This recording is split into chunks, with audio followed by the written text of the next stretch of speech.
October 25th, 2023.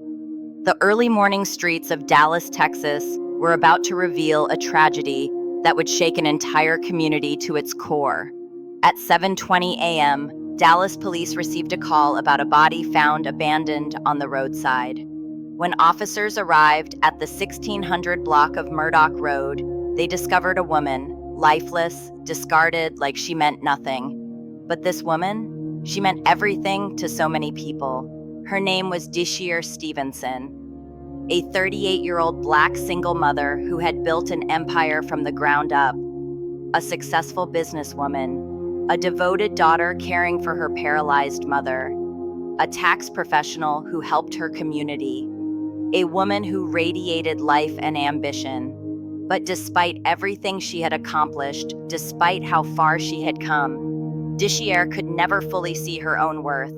And tragically, the man she loved most, the man she had stood by through prison walls and long separations, would be the one to take it all away. This is the story of Dishier Stevenson, a woman who gave everything to someone who gave her nothing in return. This is Crime Core TV. Dallas, Texas, one of the largest cities in the southern United States, known for its booming business sector, its vibrant culture, and unfortunately, like many major cities, it struggles with crime.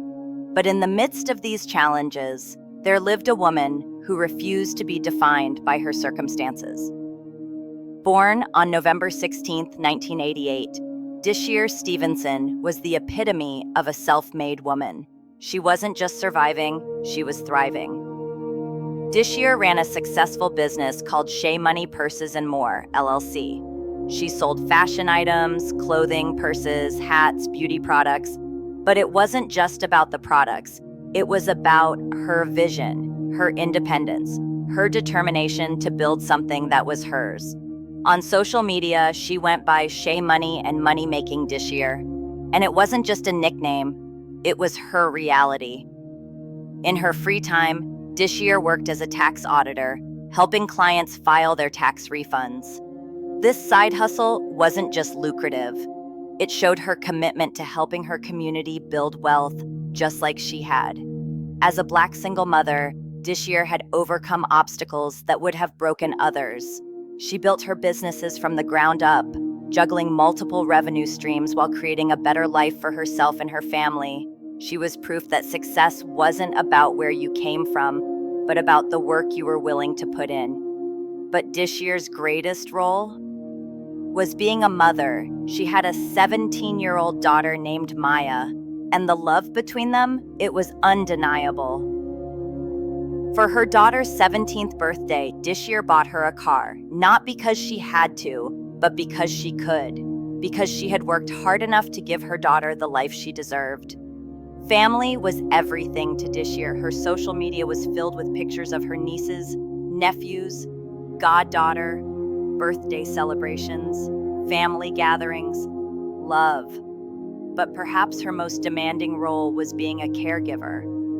Dishier's mother had suffered a stroke, leaving her partially paralyzed and bedridden. And Dishier, she stepped up, balancing multiple businesses, raising a teenage daughter, and being the primary caregiver for her mother. That takes a special kind of strength. Every day, Dishier managed it all with grace, with a smile, never letting anyone see the weight she carried. To everyone who knew her, Dishier was a light, generous, hardworking, full of life. She had achieved so much, built so much, overcome so much. But here's the tragedy. Despite everything she had accomplished, despite how far she had come, Dishier could never fully see her own worth. She couldn't recognize that she had already become the woman she was meant to be, a blessing to everyone around her, and that blindness would lead her straight into the arms of a man who would take everything from her. His name was Michael Smith, 39 years old, and when we first see him in Dishier's life, he's walking out of prison, May 2021. Yeah, they got my Hi. Oh my God.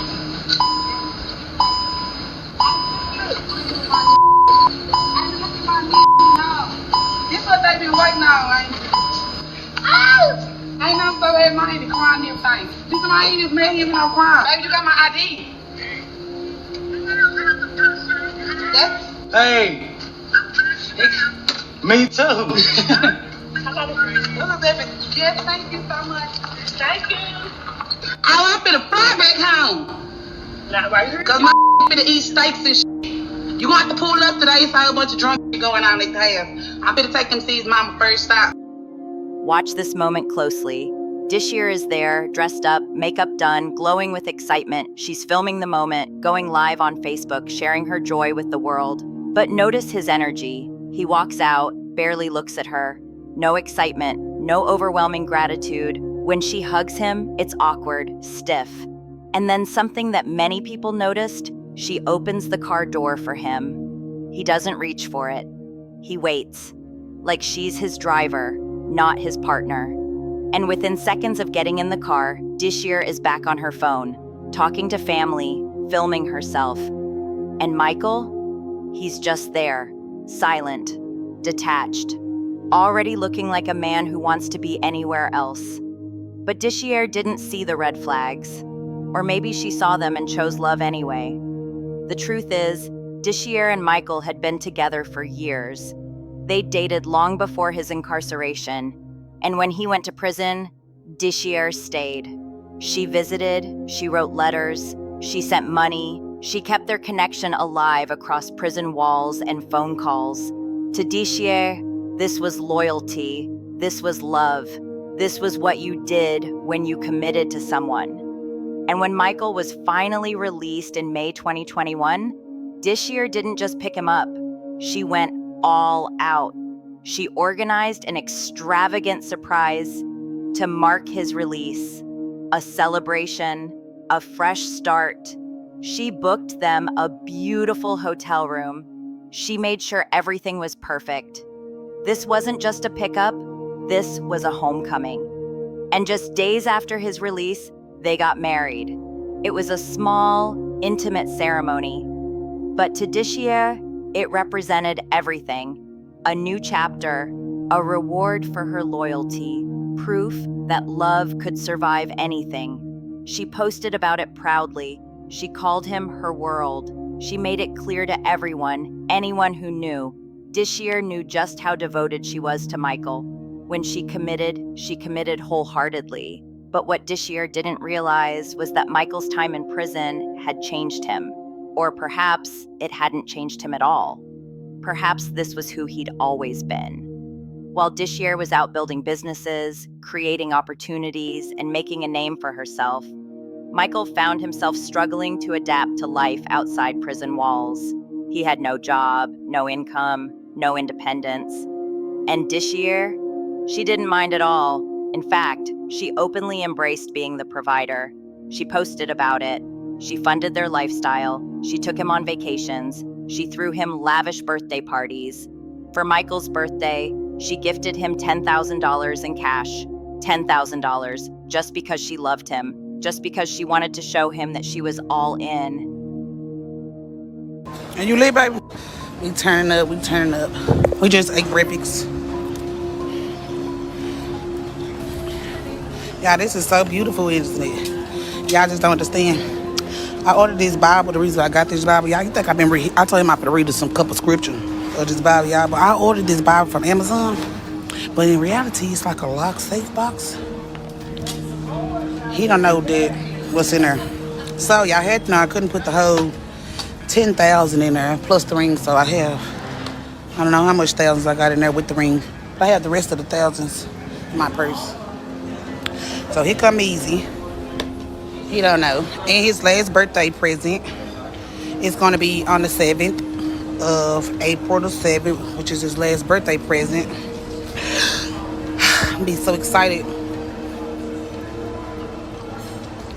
So, me's about to come. I'm about to give him $10,000 in cash. And I bought him this new ring with it's inside this Bible. And I took his phone, y'all, because he tried to get on Facebook a while ago. I ain't want him to be looking at my shit. We in Jamaica, y'all, with the vibes. Literally. ate breakfast. Now breakfast over. Means don't know what up. Happy birthday. Happy birthday, huh? Should have stayed over there, shit. Yes, brother. That's right, B. Thank you, my video. Yes, y'all. I think I got good service. Happy birthday, baby. Here you go. I got you a Bible for your birthday, baby. You gotta keep God first, baby. Read John 3:16. Open the Bible.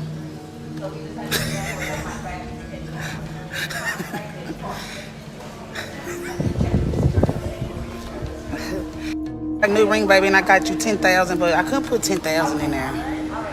Show everybody like your ring. Ooh, look at you. Yes. Let me see, baby. Ooh, look at my nigga. Look at my nigga. Yeah. So I want to give you 10 in cash. I don't know what you're gonna do. You can do whatever you want to. 10,000. I don't know. Yeah, baby. And I got it in there too. The rest of it in there.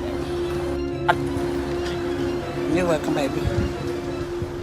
You're welcome, baby. Look.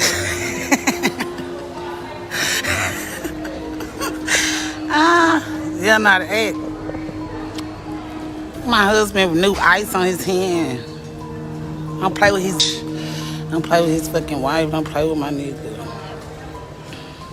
Those real diamonds.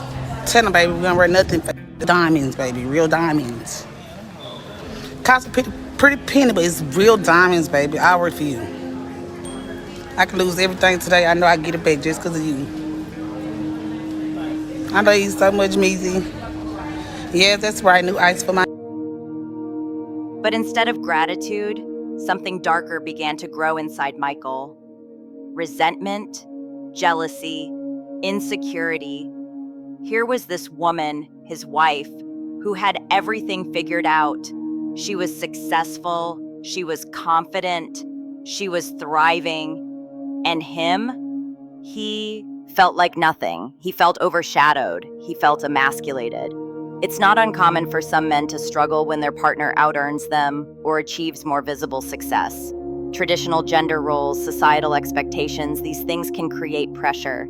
They can make a man feel like his worth is tied to being the provider, the dominant figure in the relationship. And when that's taken away, some men support their partner's success. They celebrate it. They grow alongside it. But others, they resent it. They feel threatened by it. And that resentment, it can become toxic. It can become dangerous. Michael fell into the latter category. As time went on, his jealousy intensified. His drug use, which had been an issue before prison, resurfaced. He became controlling. He became distant. He became cruel. Dishier, who had always been the life of the party, full of energy and joy, found herself walking on eggshells. The woman who once radiated confidence now found herself in a relationship where she was constantly belittled, constantly questioned, constantly made to feel like she wasn't enough. But she stayed. Because she loved him, because she believed love could fix anything, because she had invested so much, sacrificed so much, stood by him through so much. She thought her love would be enough to save him, to save them. But love isn't always enough. Not when the other person doesn't love you back, not when the other person sees you as a threat instead of a partner. And tragically, Dishier was about to learn that lesson in the most devastating way possible. If you're finding this story compelling, please take a moment to like this video and subscribe to Crime Core TV. We cover cases like this with the respect and dignity victims deserve, and your support helps us continue this important work. In the days leading up to October 24th, 2023, something shifted. Dishier's family began to notice changes. Tensions were rising. Arguments were becoming more frequent. Michael's behavior was becoming more erratic. On October 21st, just a few days before her death, Dishier called her sister Jasmine to wish her a happy birthday. They talked, they laughed, they joked like they always did. But then, Dishier said something that would haunt her sister forever. Love is not that deep. Love is not that serious. Especially if you have kids, just get away, get out of the situation. I don't wish this on nobody. Even the situation my auntie went through, I don't wish that on nobody, getting none of their body taken away from them, nothing. I just get away. But looking back, it was a premonition. It was a warning. It was Dishier's spirit telling her that something terrible was coming. The next day, on Sunday, Dishier told her family that Michael had been acting strange. He was accusing her of trying to set him up. He was paranoid. He was saying people on Facebook were out to get him. He was spiraling. Dishier's sister Jasmine recalled, "She was telling me how he was tripping at the fur and he was trying to leave her. My niece, he was saying like she was trying to set him up, flipping out saying that she was trying to set him up. It was Facebook people out there. It was just some weird stuff." But Dishier, ever the optimist, ever the loyal partner, tried to work through it. She tried to calm him down. She tried to reassure him. She had no idea that the man she loved was already planning her end. October 24th, 2023, just 1 month before Dishier's 35th birthday. Her daughter Maya tried to reach her that evening. No answer. She called again. Still no answer. This was unusual. Dishier was always in contact with her daughter, always. They were best friends. They talked multiple times a day. When Maya couldn't reach her mother, she started calling other family members. Panic began to set in. Around 12-something that night, Jasmine received a call. Around 12-something, and I was asleep. I was hearing my phone, I was hearing Facebook Messenger, and it was like it was just in my dream, but as I kept hearing it, I eventually woke up, and it was my brother's girlfriend saying that my niece haven't heard from her since fall. She was stranded in my auntie's house, and I'm like, what? I don't know. I just was like, that's not her. You know what I'm saying? Like, she never leave my niece, no matter what. She never leave my mama, no matter what. So my brother and his girlfriend came, and we just started searching from 12 all the way up until, we had found her that morning. Her car was ditched in Pleasant Village. The way the car was set up, the way it was hid, I just felt it in my bones, like she was gone, but I just didn't want to see it. It was too many red flags. We asked him, he just showing off a gun, telling my brother he don't know, and knowing that he had already killed my sister. It's just unbelievable. So there were red flags? It was a lot of red flags. What did she say about the red flags? About getting out, trying to leave? No, she was just, she always wanted that happy life. She was saying divorce, but he always come back and make her feel better, so it was just, she just loved him, that's it. Like, she always wanted it to work. She was going through stuff, but who don't, But we won't know, like, how deep it was or what all she was going through, because she was very secretive. She just gonna tell you what she wants. The news of Dishier's death rippled through her community like a shockwave. This was a woman who had touched so many lives, a woman who had been a beacon of light and positivity. Her daughter Maya, just 17 years old, was now forced to navigate a world without her mother. The woman who had been her best friend, her protector, her biggest supporter, was gone. Dishier's sister Jasmine spoke through tears about the senselessness of it all. So why did you take her from my niece? Like, I don't understand. I would respect him more if he tell me why. We definitely need strength. We need prayers. It's a big one. Dishier's family was left to pick up the pieces. Her mother, already paralyzed and bedridden, now had to process the loss of her daughter, her caregiver, her rock. Her cousin spoke about how much Dishier had meant to the family.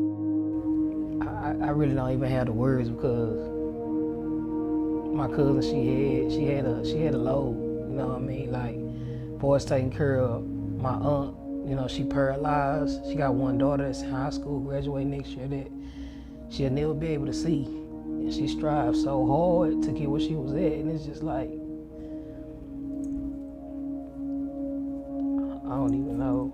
Like, she worked so hard to get where she was at, and just to see everything it took from her and her daughter not be able to, you know, carry on, it's hard. I'm good. But it's gonna be a hard pill to swallow. Very hard pill to swallow. For us,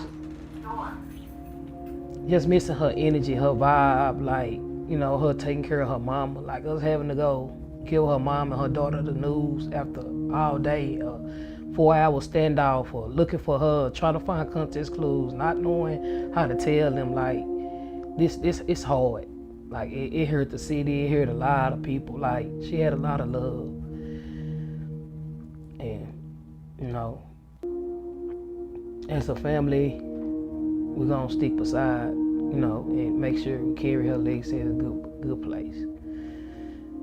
She didn't even get to open her new business that she had just invested in. So it's a lot. What kind of business was it? She a tax preparer, and she had a boutique named after her niece, Shea Money Purses and More. So her sign is up on Malcolm X at her new shop. So yes, it's a lot of, we got a lot of work to do. So on Facebook, I saw, all these videos, even if you go on her Facebook, just like her showing how much she loved her husband. She did. And then to hear that, he's the one responsible for this. She stayed down. Like, the whole time he was incarcerated, she stayed down. She took on all the responsibility by herself. Even when he came, like, everything was mapped out. She had everything planned for them. She waited for that day to marry him. And during the time of the wedding, we wasn't seeing eye to eye, so I wasn't even a part of the wedding. But now, I look back and I'm thankful for that. Because I'm overprotective of my cousins, my mama, my sister, my brother. I'm overprotective, so that's my favorite cousin. Like, we did a lot of stuff together for the first time. I introduced her to a lot of stuff. I kept her motivated. So as of right now, I just got to be strong for her mom and her daughter. Was there any signs that anything was going wrong in her marriage? Yeah, of course. You see signs, but don't nobody just want to give up like that. You know what I'm saying? So, and she wanted her marriage to be perfect. Everybody want that perfect marriage, that one-time marriage, and she did her big one. Like, I can honestly say, like, she was the perfect wife for him. He just wasn't ready for what she was ready for. And sometimes that'd be the hard part. She thought she could change him, because he was a street dude, so she thought she could change him. She was raised in the street a little bit too, but as a female, like, it's different than being a man and raised in the street. So I can't say she did no wrong in her marriage. Like, she really did right in her marriage. And I can't believe he did that. Knowing she took care of her mama full time. Her mama paralyzed, bedbound, like, her daughter's all she got. He put a burden on my family. Like, it's tough, even for my kid. I got 8-year-old, like, it's tough. She got nieces and nephews, and her youngest niece was just born on the day that she was murdered, 12 hours later. So it's a big hole in that family right now. Are there any signs that, Like, did this catch you guys off guard? It caught us off guard because he was so quiet. He was so laid back. Like, he was sweet in front of us, but behind closed doors, I just feel like he was a monster. And it hurt me more because it's a domestic violence case. My mama lost her legs 5 years ago to a domestic violence case. So she'll never be able to walk again. And to see my cousin go through the same thing and she not make it out, it's hard. I had to be the one to come and give my mom some resuscitation to save her. She was dying. And I just hate that we was just a little bit too late. I don't know if I could have helped, if I could have saved her. So it was signs that led up to certain things. You know, little fights and arguments and, you know, of course it's signs, but of course they're gonna try to hide that from their loved ones because they don't want you to feel the type of way about the person that they love. But yeah. Do you wish she would have confided in you about it? Yes.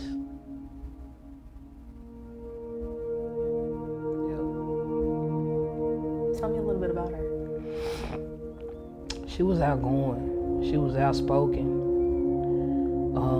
Very energetic. She gonna tell you how she feel. You know what I'm saying? She not gonna keep no secrets from you. If she feel the type of way, she gonna tell you. She love family, like top tier. Family oriented. Like it's all about her family. It's all about her husband. It's this type of person she was. That's why she had so much love. Cause when Dishier came, like you felt her energy in the room. She made an impact everywhere she went. Everybody knew her.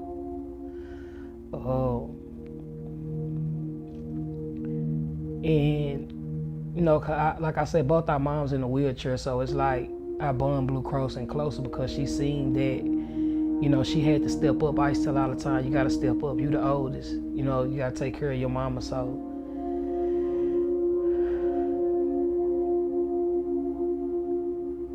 she held a lot of stuff down, and she definitely left a lot of work for us to do and for us to, you know, clean up.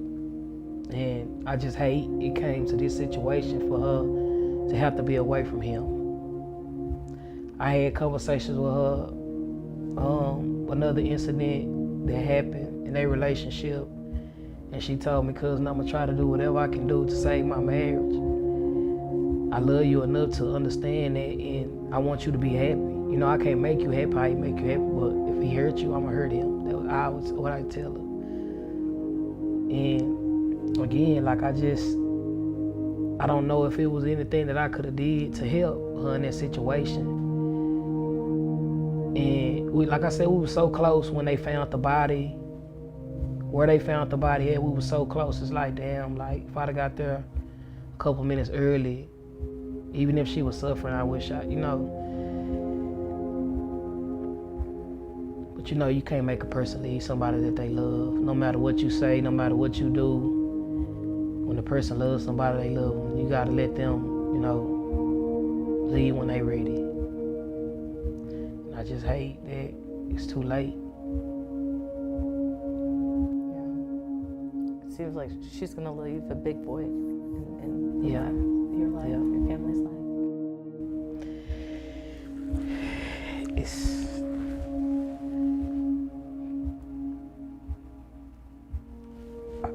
I really don't even, I can't even write RIP on nothing. I just keep telling her she hurt me.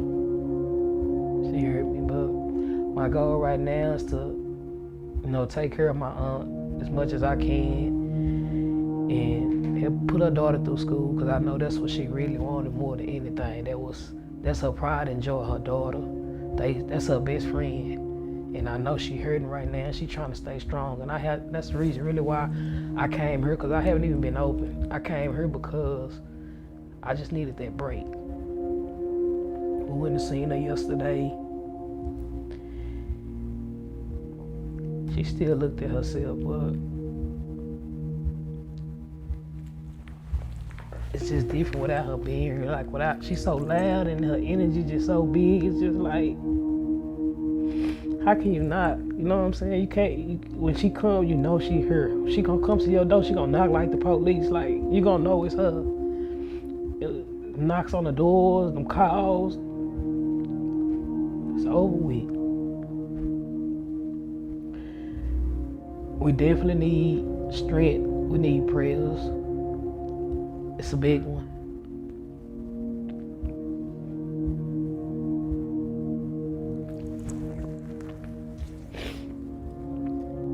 For all this to happen at the hands of someone she was, in love with. Yeah. And then when you walk through her house, man, from the front door to the back room, to the bathroom, to the closet, it's nothing but pictures, and she happy. So it's like, how can you tell somebody not to be with somewhere where they happy? She was happy. Like, my cousin was happy. Like, I never seen her this happy. Never. And we like this.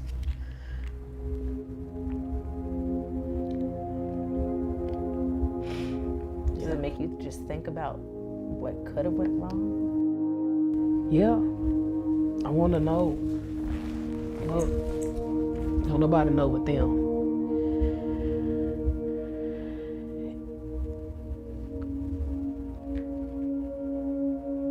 I just heard so much from my aunt and her daughter.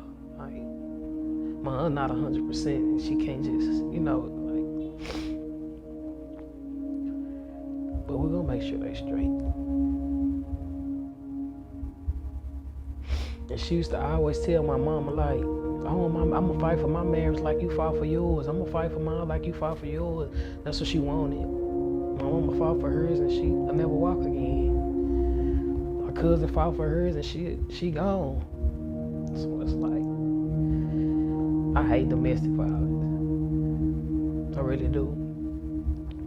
And we just went to an event like 2 weeks ago, and my mom spoke. She finally told her story, and it touched a lot of people. And I always tell her, like, you gotta open up and talk, because a lot of people don't want to talk about it. A lot of people hide stuff. Cause my mom, she hid stuff from us for a long time, but the older you get, you start to notice certain things, and it's an eye opener. And I'm sure her daughter got a lot of stuff balled up, a lot of stuff she know, because that's her mom, and I'm sure they talk, She old enough to understand. But right now she's taking it so good right now, it's scary. She a loner, she the only child. And like I said, her mama's all she really thought she had. So her brother, he's taking it tough.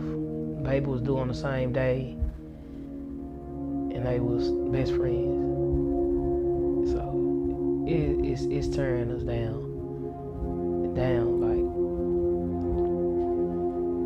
like, it's tough. As investigators dug deeper into Dishier and Michael's relationship, a clearer picture began to emerge. This wasn't a sudden act of violence. This was the culmination of months, maybe years, of toxicity. Michael's jealousy had been building. Every time Dishier posted about her business success, he felt smaller. Every time she bought something new, he felt more inadequate. Every time she celebrated her wins, he saw it as a reminder of his failures. And instead of supporting her, instead of being proud of her, instead of working on himself, he chose resentment. He chose control. He chose violence. Dishier's family revealed that there had been signs, arguments, tension, moments where Michael would lash out or accuse Dishier of things that made no sense. Jasmine said, "It was a lot of red flags." Detectives immediately began piecing together what happened. Surveillance footage showed Dishier and Michael arriving separately at the Pleasant Village apartments. At some point, Dishier had gotten into Michael's vehicle, and it was inside that car where the confrontation took place. Investigators believe an argument broke out, perhaps about their relationship, perhaps about Michael's jealousy, perhaps about Dishier finally deciding she'd had enough.